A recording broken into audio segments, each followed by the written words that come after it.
Hey everyone, Coach Toolshed here, and I'm going to bring you a bit of a follow-up video to my Fallout 76 rant that I put up just a couple days ago. I got some feedback, positive and negative both, and some people pointed a couple things out to me, and I'd like to clarify my position on a few of these in a little bit more calm and rational manner. And I'm going to give you a long list of my concerns with this game and why I think that anyone who's excited to buy this maybe should pump the brakes a little bit and maybe lay off the hype train just a little bit. And let's discuss some of these issues I got with this Fallout 76 game reveal that we've seen this week. So for starters, let's talk about the loot boxes I mentioned in the last video. So a couple people have pointed out to me that they didn't actually say that there's going to be loot boxes in the game. They said there's going to be microtransactions in the game, which is correct. They have not come out and said outright that there will be loot boxes, but they have said there will be microtransactions. They've said that they will be cosmetic only and that you can earn them in game, but I think most of us know that that's something we heard from developers time and time again, and once the game gets launched, a couple months go by, 6-7 months go by, and you start to see little booster packs so new players can catch up, and this little speed up item here and this little thing, and next thing you know, they've thrown their original promises out the window as far as that stuff goes. And you can't even really rule out loot boxes, because just because microtransactions and loot boxes have a distinction, loot boxes can still fall under the umbrella of microtransactions. Let's not forget that Elder Scrolls Online does implement random loot boxes in addition to regular paid microtransactions. So Bethesda has shown that they don't care about necessarily not using random loot boxes in their properties. And I understand there's a difference between ZeniMax Online and Bethesda Game Studios, but they still fall under the Bethesda umbrella. These are still Bethesda IPs that we're talking about, so we can't necessarily rule those out. There's plenty of other things we can discuss as well. For one, the storyline, to me, that they've been telling us about and that they've shown in the trailer, to me, at this point, seems completely incoherent. And I'll explain to you why. It's because the background story is that every person that's going to be inhabiting this world is going to be someone who's come from Vault 76 after living 20 years under the ground and surviving nuclear fallout. They're going to come up 20 years later on Reclamation Day and start rebuilding. And then they turn around and tell us that the end game is going to be using nuclear codes to blow up entire zones of the map to get end game loot. So please explain to me how that's a coherent storyline. Everyone who's been living underground is going to get above ground and instantly want to irradiate the place again. They've been living underground for 2 decades, and that's going to be what they're all gunning for, is to get these nuclear codes as the end game.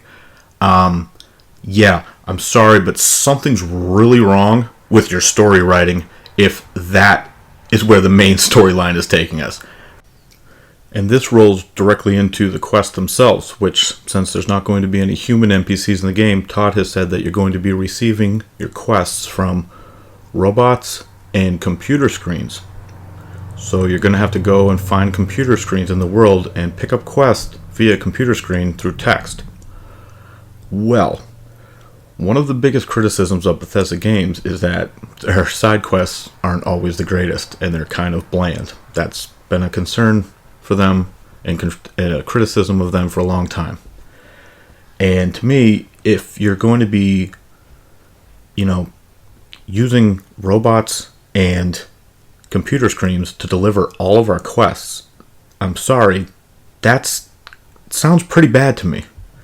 I might be wrong, but they really only have had a few robot characters in any of their games that were even remotely interesting. Now granted, they did have a few good robot characters from the last game, such as Nick Valentine, Codsworth, Curie, Pam from the Railroad. These were all, interesting, good characters. So it's not like it's impossible for them to do it. But if every quest is going to be getting delivered via a non-human robot or a computer screen, I mean, I hope I'm wrong, but I don't see how that's going to solve Bethesda's age-old problem of delivering pretty bland side quests.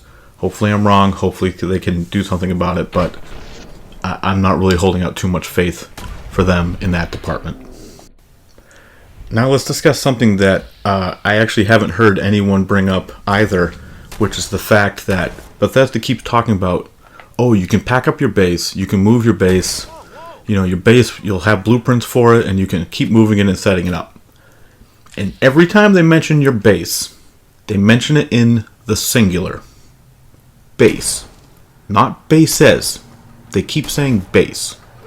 Which leads me to believe that I'm only going to have access to one base that I can build on and do whatever with and move it around, which moving it around is absurd in and of itself, but on an online server, I don't see how they can avoid that. But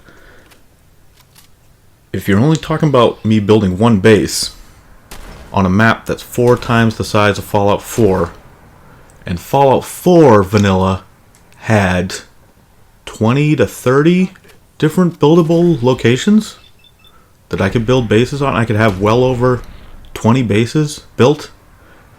And now you're talking about base singular. So maybe a little bit of clarification would help on that, because right now the way they're making it sound is I'm only going to have one base, and that to me doesn't really seem like it's going to do a whole hell of a lot for myself or other people who did enjoy the base building aspect of the last Fallout game. And that's another issue. A lot of people didn't enjoy the base building aspect of the last Fallout game. That was one of the things that a lot of people chose to completely ignore, who otherwise enjoyed most of the rest of the game. They didn't want anything to do with the base building. And now they're doubling down, and this is essentially a game where getting stuff for your base is the whole game. So what about all the people who hated your base building system? What are you doing for them? Why are you giving them a reason to buy this game? Is it just so they can play co-op with their friends? I mean, sure, there's people who want that. And there's also people who are going to want to, see what PvP is like in there. But the way I see it, if you're only going to give me one base, and I might be wrong, but they keep saying it in the singular. If you're only going to give me one base, that's not enough. You give us a little bit of clarification on that as well, Bethesda. That'd be great. Now let's talk about something that, I think most Bethesda players are well aware of, and that is the classic Bethesda bugs, and how they've never actually launched a game from Bethesda Game Studios that wasn't completely filled with bugs at launch. And if you watch the No-Clip documentary on the making of the game, Bethesda themselves tell you exactly how their previous games have worked, where the world only loads where the player is in Fallout 4, for example. The world's not loaded. If you're in the northwest part of the map, well, the southeastern part of the map isn't loaded. It's only loaded around where you are. And so far, they've been completely unable to release a game that wasn't completely filled with bugs, even though it's only loading a section of the world. And now they're telling us that this map is going to be 4 times bigger than Fallout 4, and it has to always be loaded everywhere because you're going to have people all over the map. So they can't just concentrate on this zone where one player is. They have to make sure that the entire map is loaded for everyone, because there's going to be people all over it. So if you expect us to believe that they're not going to be bugs in this game, like a massive amount of bugs, I mean, I don't know who's going to believe that, Bethesda, because anyone who's played your games knows, even people who love your games, we've played these games. We know they're covered with bugs. Anyone can apologize for them if they want, but everyone knows they're there. So if you want to try to convince us that they're not going to exist, sorry, but I'm not buying it, and I know that there's plenty of other people that aren't going to buy it either. And another thing about this topic, but it's separate, is the online networking part of things and who is handling that. And they're telling us that Battlecry Studios, which is now Bethesda Game Studios Austin, is going to be the studio that is going to be more or less taking over the online functionality aspect of Fallout 76. So let's get into their pedigree. Let me give you a list of games that Battlecry Studios has released.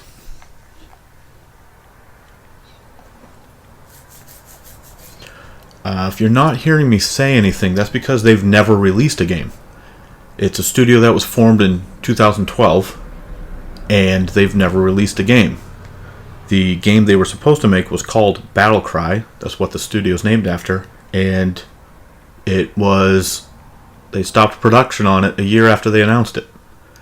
They stopped production on it 3 years ago, actually. So now you expect us to believe and put faith in Battlecry Studios? We don't know what they can do. The only credit they have on their resume is that they helped id do some of the add-on content for Doom.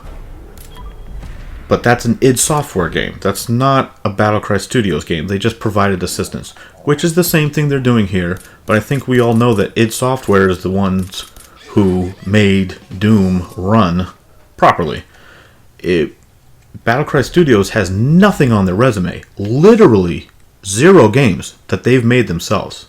So if you expect us to just put faith in them being able to deliver a smoothly running game with Fallout 76, I gotta tell you, I'm not buying it. And anyone who is buying it, I don't think they've been paying attention, or they're just putting blind faith in Bethesda and Battlecry to get this done. I don't see it happening, and I don't think we should expect this to run smoothly when it launches. Now, just a couple other points we need to make now about the servers and mod support and all that. So let's get into this. So we already know there's no private servers at launch. To me, this is the single biggest mistake that they're making. If you would only promise us private servers at launch, you would have people like me and a lot of other fans off your back. We would not be complaining about this game. We might be a little bit worried about some of the quests or stuff like that. And we might be worried about how the game is going to actually play and run. But we wouldn't be worried about PvP and trolling when we don't want to have it. And I personally don't mind a little PvP in my game. I played a lot of the Dark Zone in the Division, which is the game that I compared this to in my last video. And I also talked about GTA Online. And the thing that GTA Online realized very quickly is that people wanted private servers, and they gave it to them very quickly after launch because they realized what a problem griefing was. Now, as you've probably noticed throughout this video, I've been showing that I have several different settlements that I've set up over multiple saves in Fallout 4. And some of these didn't take long to make. Some of these are rather simplistic, but some of them took me over 10 hours to make. And it took me a lot of time to put things where I wanted and make sure everything was clipped into the proper location, and that the computer AI was properly pathing over the walkways I had built, so my settlers can get around. And it took me a good amount of time to get some of these right. And that's something I'm not going to be able to just dig into when I'm also having to worry about people coming up behind me and shooting me. Or even just random interactions. Like, say they are friendly. Say they just want to come and trade. Well, it's going to prohibit me from putting the amount of time I want into my base building if I have to look over my shoulder the entire time, worried about, is there a gang of 4 people coming? So am I going to have to be constantly checking my map the entire time to make sure no one's coming my way? That to me seems like it's just going to be more stress than it needs to be. If you want us to build bases, awesome. Give us some private servers. If you want us to play PvP, that's also pretty good. But maybe people don't want those combined. And I know I'm not alone. So let's let's see if we can get some private servers going, Bethesda. You would alleviate a myriad of concerns that people have about the game just by doing that. It's not something you can't do. You're a big company. Let's get it done.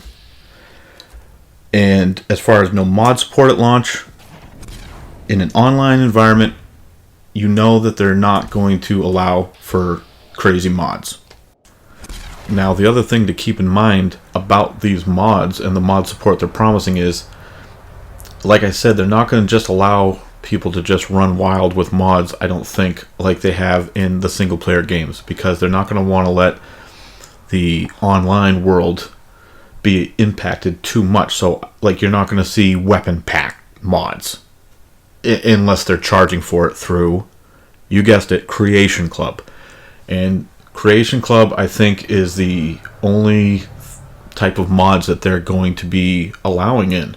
I don't think you're going to see unofficial mods allowed like we saw in Fallout 4, and I believe they added it to Skyrim Special Edition as well. I haven't really checked that game out since they added mods to it, but I think that any mod support they're talking about is going to be tied to Creation Club, and if you've looked at any of that stuff, you would know that it's just, they want you to pay for it.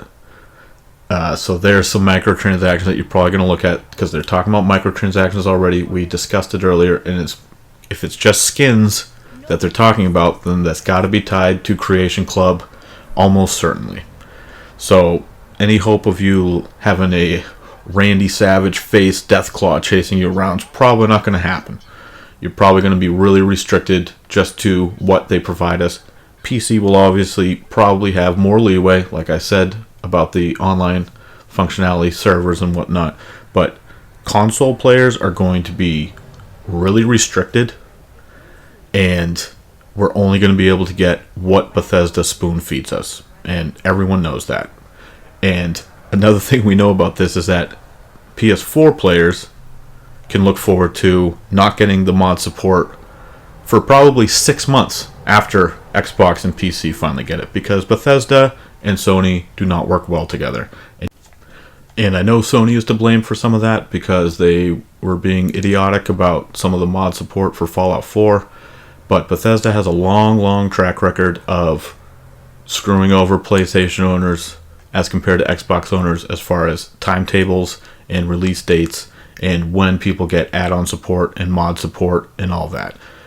It's not just with Fallout, it's going back almost a decade with delayed releases of DLC and all that. So if you're on PlayStation, just know you're going to get everything probably 6 months after Xbox and PC. Period. That's what Bethesda does. They don't care about Sony. So these are just some of my concerns. These are some things we can discuss.